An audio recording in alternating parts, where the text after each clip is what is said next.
Hi there.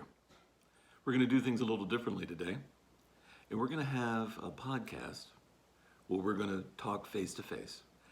And it's an interesting conversation based on the idea of why do you swear when your computer crashes?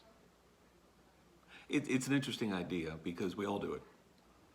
You'll be typing along on your homework or on your Excel spreadsheet or on your PowerPoint, and it's gone. And what's the first thing that you do? You'll let out some stupid, empty-headed swear word, some curse of some kind in your local language. Why? Why do we do that? It's the equivalent of your pen goes dry. It's just, it's an odd reaction to having something as simple as your laptop cease working. And I'm going somewhere with this. I've got a story that'll lead you into where I want to go. I was giving a conference at a convention center on security in the workplace, how to keep yourself and your employees safe in these new politically roiled times. And 5 minutes before my laptop, before the show starts, I have it up, I'm running through the program, blue screen of death, shuts down. Holy cow. And of course I'm mic'd up. I've got 5,000 people sitting in the audience, and I say fuck. Some giggle, some didn't think it was very professional, but it is what it is. Why do we do that? Well, and it was interesting too, because my first thought was turn the computer off, turn the computer on. There was an issue. There was no lights in the convention center. The whole convention center went down. But I'm actually turning the computer on and off thinking that my computer will come back on. After 1 or 2 minutes, I get a member of the convention center staff who comes up and goes, "The power's off in the city." Kind of serious. As it turned out, it was a solar flare. Solar flare, this is when the Northeast went down. Solar flare went off and just blasted the area with an electronic surge that cooked all the circuits. But I'm turning the power off and I'm going to the power bar and I'm going click, click, click, click, trying to turn the power bar on and off. Why do we do that? What is that reaction when in the end, what happened was the sun cooked the power? Now, that, just so you know, that happens about once every 150 years. There was a massive one in the late 1800s. Obviously, it was a serious impact, but since there was limited electrical power usage in the late 1800s, it was not to the extent that it would have happened today. But the interesting thing is, why do we get so angry at the fact that our computer stopped working? And you know, you're not even talking to the computer. You're just pushing buttons. You're sending signals to the computer. You're not actually dealing with the computer itself.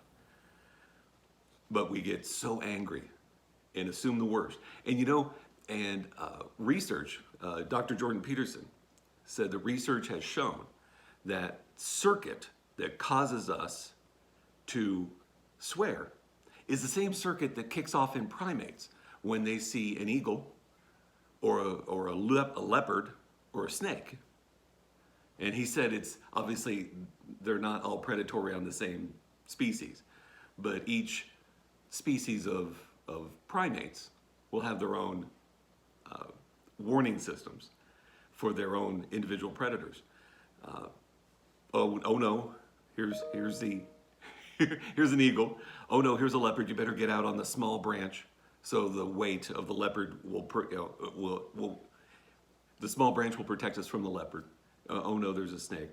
And it's usually the weakest or the most neurotic of the primates that let out this guttural sound which is the primate version of, damn it, my computer went down. In this case, there's a leopard, there's a snake, there's an eagle. And it's amazing. Do you know that same, people with Tourette's, that circuit is kicked on all the time?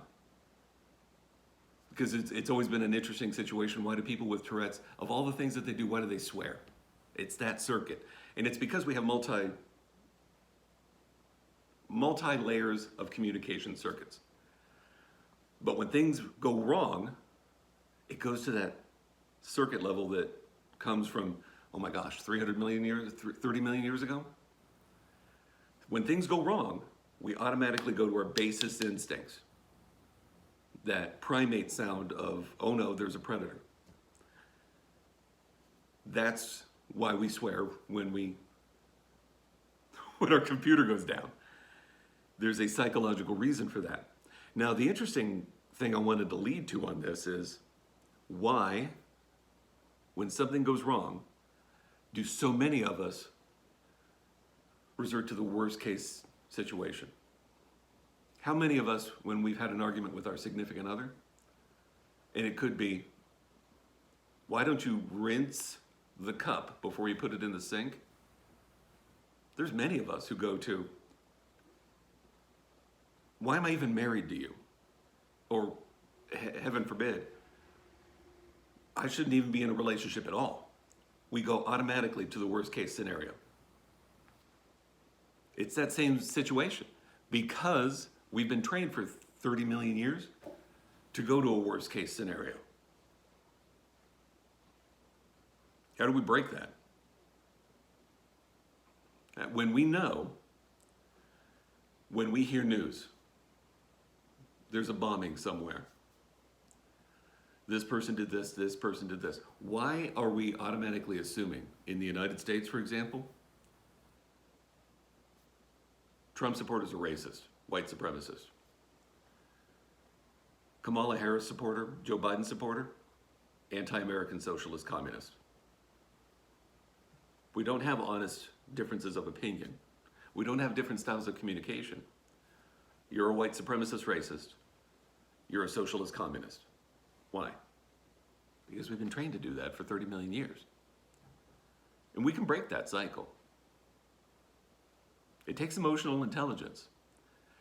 Emotional intelligence is the ability to see, understand, and manage your own emotions. Because when you see, understand, and manage your own emotions, now you can see, understand, and manage the emotions of the people around you.